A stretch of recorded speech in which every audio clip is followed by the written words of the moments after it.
tell me about your commanding officers. How were they?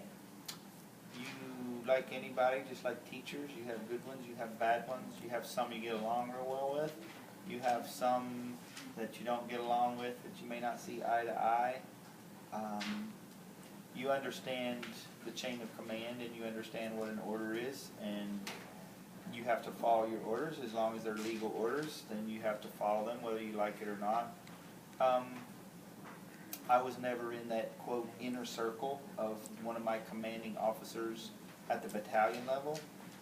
When I was still a lieutenant and I had a captain over me, a battery commander, then I was involved with them and I would become much closer to them. So the closer you are in rank as a commander, you know, I would be second in command and I'd have another guy right above me.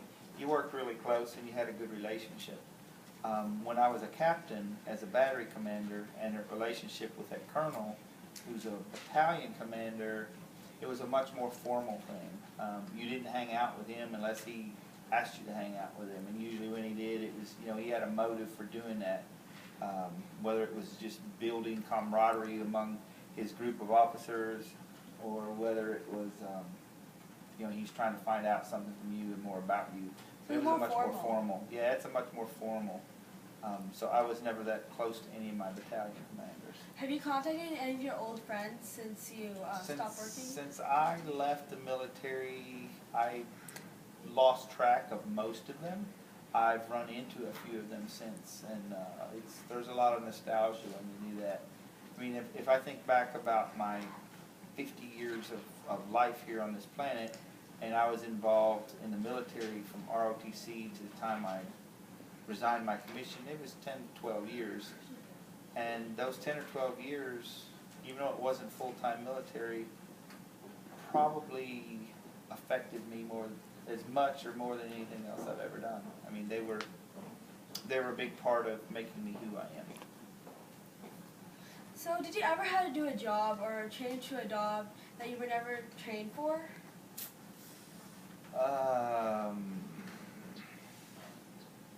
When you're training, you're asked to do jobs that you haven't done before, but you're being trained to do it. I don't know that I was ever put in a situation to do something that I wasn't supposed to be able to do. There was a couple things I was uncomfortable with. There was some evaluation stuff of other units that I was asked to go evaluate other units, and I didn't like doing that. I felt like, who am I to be going in and judging someone else doing the same thing I do? What makes me the expert? Why am I the guy judging them? I wasn't comfortable with that. But as far as technical stuff, no, most of the time I had an inkling of what I needed to do, or at least I read about it or had it discussed with me. May not have physically done it, but it all made sense. Did you have any funny moments that you remember in the military? It was full of funny moments. You know, anytime something happens to somebody, somebody fell in a mud puddle, you know, you have those type of things all the time. Sometimes you'd be around a group of guys and you would play practical jokes. I remember a practical joke we did on some time off one time with an officer we didn't like. We ended up getting to go out on a fishing boat, and he'd had a rough night. We didn't like the guy. He had a rough night the night before. He probably had a little too much alcohol to consume. And we got out on his boat on the ocean. It was hot and sunny, and he passed out on the deck. Oh.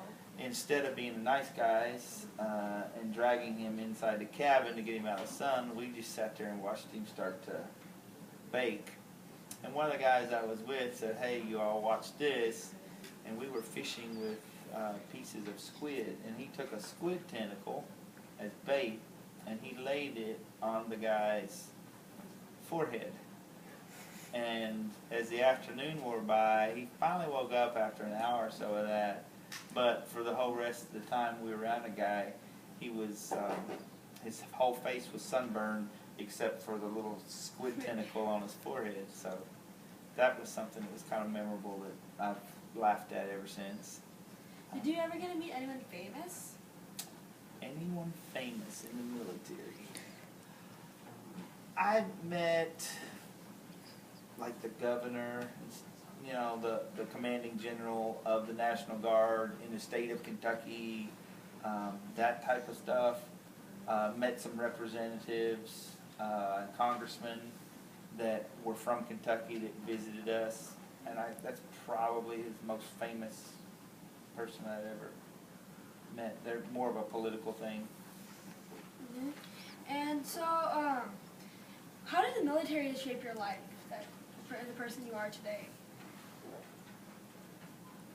I think